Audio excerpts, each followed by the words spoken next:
When it's time to celebrate the red, white, and blue, it's a great time to be outdoors. I'll tell you more coming up next.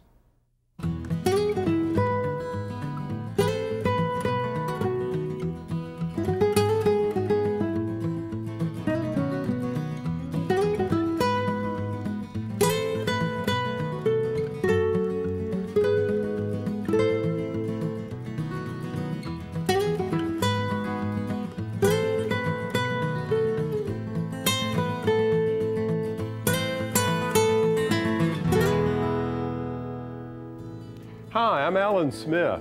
When the 4th of July is just about upon us, I get really excited about bringing out all the red, white, and blue for a celebration in my garden. Now in today's show, we're going to take a look at our gardening heritage. It goes way back in this country. And then I'll share with you some creative ideas that'll help make your festivities even more patriotic. But first, before we get too far into the show, I want to tell you a story and take you to a place that really knocked me out. This is Carlsbad, California, where they planted this gigantic American flag. Now, how's that for patriotism? They've used one common cut flower called stock, but in 3 different colors. You see the red and white stripes, and then the blue field is, well, they used a purple stock for that, but the stars are punctuated with white stock. I think it's really colossal. Now, coming up after a quick break, we'll visit one of our nation's treasures, the home and garden of George and Martha Washington, Mount Vernon, where we'll speak with Sue Keeler of the Mount Vernon Ladies Association about this gorgeous estate. No estate in the United States is more pleasantly situated than this. This is what the founder of our country, George Washington, said about his beloved Mount Vernon, and it's easy to see why. Located on the banks of the Potomac, Mount Vernon was once an 8,000-acre estate divided into 5 farms. Today, it's preserved in honor of the legacy of the people who once lived here, not just George and Martha Washington, but their family and staff. Sue Keeler with the Mount Vernon Ladies Association told us how America's first lady spiced up her dinner parties with herbs from her garden. Sue, I understand that Martha Washington was quite a gardener as well. She was a fine, keen plantswoman. She had a fine reputation in Virginia for the tables that she was serving in Philadelphia and New York. Think of the fact that she was having over 400 people a year here. Really? 400 in a year? It's fascinating. Oh, absolutely. She was a woman who was very meticulous about everything that she did, and the garden was most important to her. And all of that food would have been seasoned with herbs grown here in the garden. Absolutely. Remember, the herbs that were used here at Mount Vernon were no different than the herbs that had been used years before that. Right. Mrs. Washington liked to have her meals so that they were very tasty. So she would use the thyme, she would use the basil, she would use parsley, she would use chives, she would use the garlic, things that we use now. In fact, we know that Mrs. Washington's cook was instructed to gather rose petals to the point it took her 12 days to gather all that they knew. They would preserve the rose petals and take them into the winter months. They would use them as we use ascorbic acid. Did you know that there's 60 times more ascorbic acid in there in the rose hips than in one orange? Vitamin C. Mm-hmm. I can see that the use of herbs was much broader in the 18th century than it is today, perhaps. Absolutely.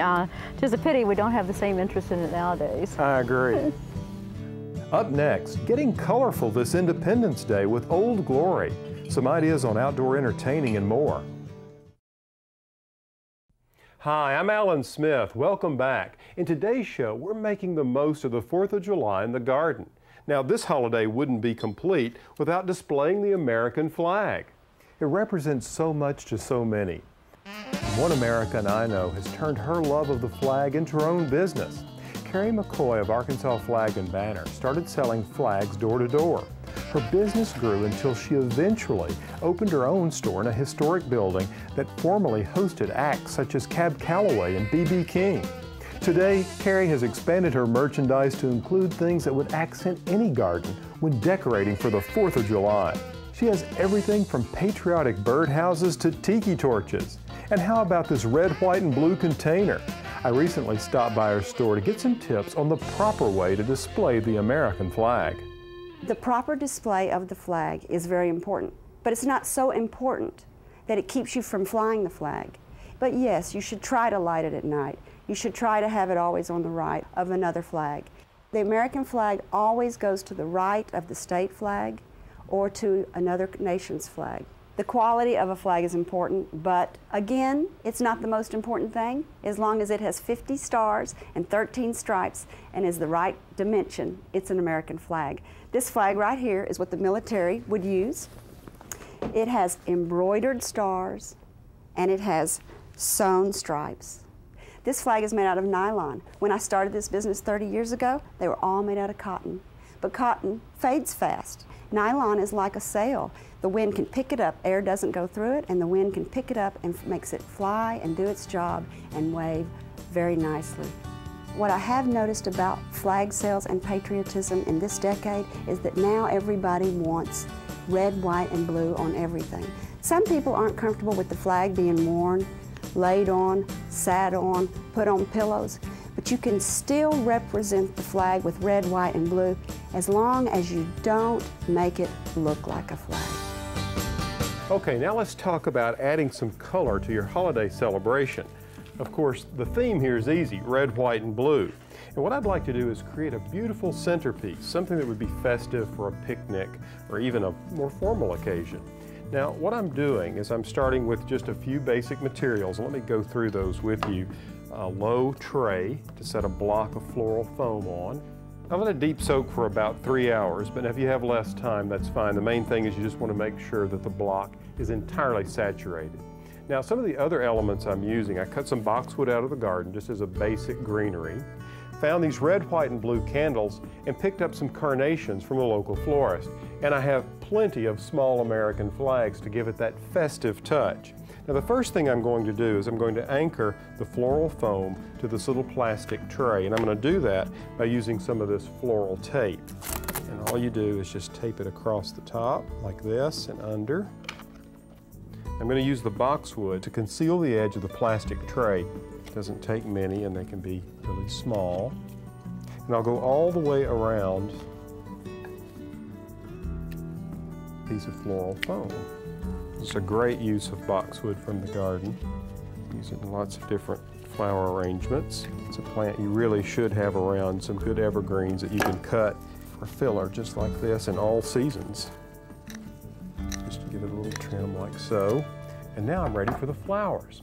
Let's start with white, because what I'd like to do is border this entire edge with white carnations. What you do is you just take these flowers. When they're fresh, they're kind of tight, so I open them up like so. And then just cut them off. You want very short stems. And then just simply push them in like so. The last one. All right, I've bordered this with 20 carnations. All right, next I'm going to sight the candle on top of the floral foam. And you can anchor these by putting a spike in the candle and pushing it down into the foam, but I'm just going to let this one sit on top. And now I'm going to fill in around with the red carnations. All right, there we have it. I'm going to add a few more bits of green because it helps to break up the mass of color. Otherwise, this would look like one of those ice cream cakes. Now it's time to add the finishing touch, which will be some of these small American flags. And what I'm going to do is I'm going to angle them at about a 45-degree angle. I'm going to use 3 of them on each side. Okay, there we go. Simple and festive. I used 20 white carnations, 25 red carnations, and 6 little flags. Now during the break, I'm going to clean this mess up, and then we're going to take a look at an outdoor garden party. So stay with us. Hi, I'm Alan Smith. Welcome back. Well, I guess you noticed in this little centerpiece, I didn't use any blue flowers. It's because they're not easy to find in the middle of the summer, particularly flowers that are true blue or navy blue and hold up well in an arrangement. But you know, I love blue flowers. I use them every chance I get in my garden. Some of my favorites can actually be grown from seed, like the old-fashioned bachelor button or cornflower. And then there's larkspur, and of course, nigella or love in a mist. Now, another plant that I want to mention that's worth growing because of these fantastic flower heads is this allium. It's an ornamental onion called Allium schubertii. Now, what I like about it is that it looks like a starburst or fireworks, perfect for the 4th of July. Now, I plant these bulbs in the fall. They come up in the garden in the early spring and then produce these beautiful amethyst-colored starburst flowers. And then after they fade, they dry beautifully, as you can see here. Now let's look at some of the ways that I enjoy outdoor entertaining. I like to start with a theme. Here, the 4th of July. But the theme could be inspired by a plant that's blooming at a particular time.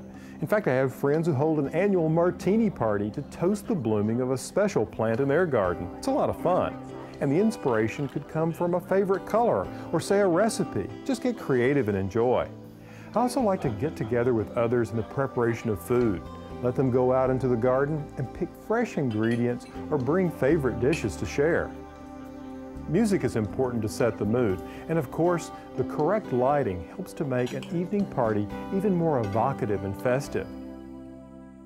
Now, if you followed the show, you know that I'm always giving you ideas about garden design, interesting plants, even vegetables and herbs. But have you ever wondered where I come up with all these ideas? Many were inspired by British gardens that I've studied while a student in England. But I've also received inspiration from gardens on this side of the pond. Even though the Brits lost control of this country a couple of hundred years ago, their influence remains strong. One beautiful example of this is tucked away in the heart of Washington, D.C. It's the garden of the British ambassador. Let's take a look around. This garden's close to 8 acres. It's got a acre and a half of grass. It's got well over 2 acres of managed border. So Carrie, what makes this an English garden besides this being the British ambassador's garden and you being an English gardener? Well, really, I guess the number of roses and the herbaceous border. You're not in this town going to find many roses. We've got some 1,200 in here. Plus the herbaceous border. I mean, it is English in its concept, whether it's English here simply because of what we can grow under the heat and the conditions that we have in comparison to what the English have. Right, I mean, it is a signature, isn't it? Oh yeah, very much of an English so. garden. Yeah. What about the roses? What's the range there in terms of varieties, different classes of roses? Predominantly hybrid teas, 90% I guess. Some antiques on the walls for the climbers, right. Ramblers. And then we just did a new David Austin bed last year, which has turned out to be absolutely phenomenal. And the David Austin really is sort of a combination of the best of two worlds, the hybrid tea with the old-fashioned, where you get the fragrance of the old-fashioned, but you get the repeat bloom of the hybrid tea. Yeah, that's marvelous. It seems so typically English to have everything mixed up with the roses, to have roses coming through the trees, to have everything coming up through the roses. Right. Here we've used a lavender border around some pink peace. We wanted herbaceous, we wanted herbs in here, we wanted the David Austins as it was a brand new rose bed. We thought with the David Austins being new roses that it would be a good combination to bring in, and they have done just absolutely superbly for us. Have these become favorites in the house for doing flower arrangements and so forth? Oh, nobody cuts my roses.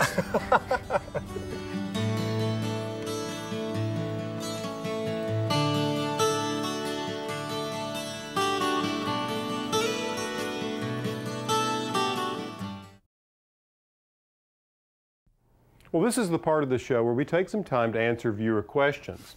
Now today, we have a question from Pam in Nashville, Tennessee. Pam writes, "We've just moved into an older home with beautiful hydrangeas, and they're in full bloom this time of year. But I'm not sure how to prune them, and is it true they can actually change colors?" Well, Pam, one of my favorite flowers is the old-fashioned, sometimes called mophead hydrangea. You see, this is Hydrangea macrophylla, which just means hydrangea with a big leaf. I can remember as a child being drawn to the cool shaded area on the north side of the house where my mom had a bank of blue hydrangeas planted. The giant blooms were as big as my head and such a clear deep blue they seemed to belong in a velvet lined jewel box rather than casually hanging about the garden. And when it comes to pruning them, a light hand is always the way to go. You see, just a little pruning is actually all that's required. In fact, improperly pruned shrubs can result in not producing any blooms. You see, old-fashioned hydrangeas set their bloom buds on previous year's growth, or what is referred to as old wood. So in late summer and early fall, your shrub is preparing to bloom for next year. In early spring, you can tidy up the plant by removing any dead wood or old flower heads. Any severe cutting back should be done immediately after the flowers fade in the summer. Oh, and about your question of whether or not you can turn hydrangeas blue. The old-fashioned hydrangea that my mother grew was blue because of the soil it was planted in. You see, the color of your hydrangea will depend on the soil chemistry.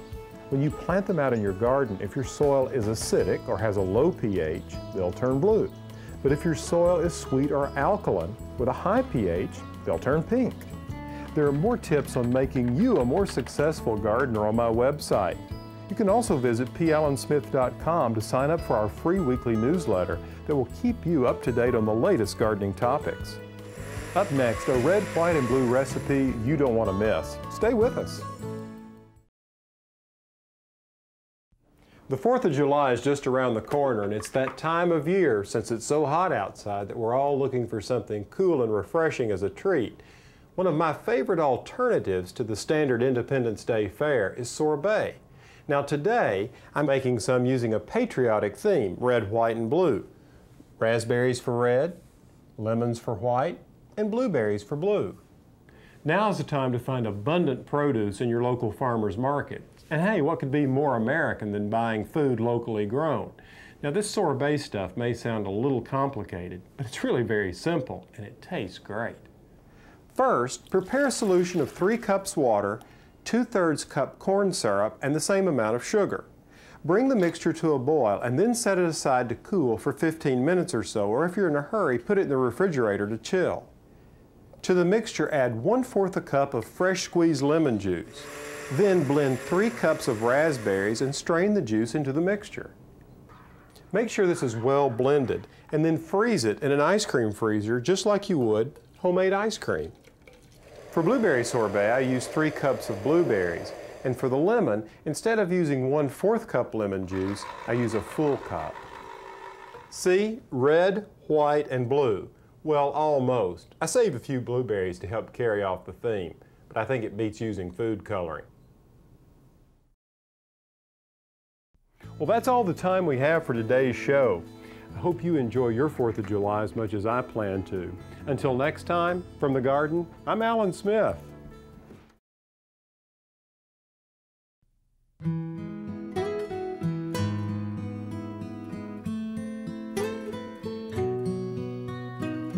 In this garden I dream of a bed of flowers.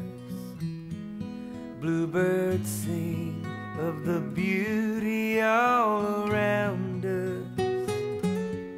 And every time the sun comes out, I can't help but smile. Oh, no, I can't help but smile.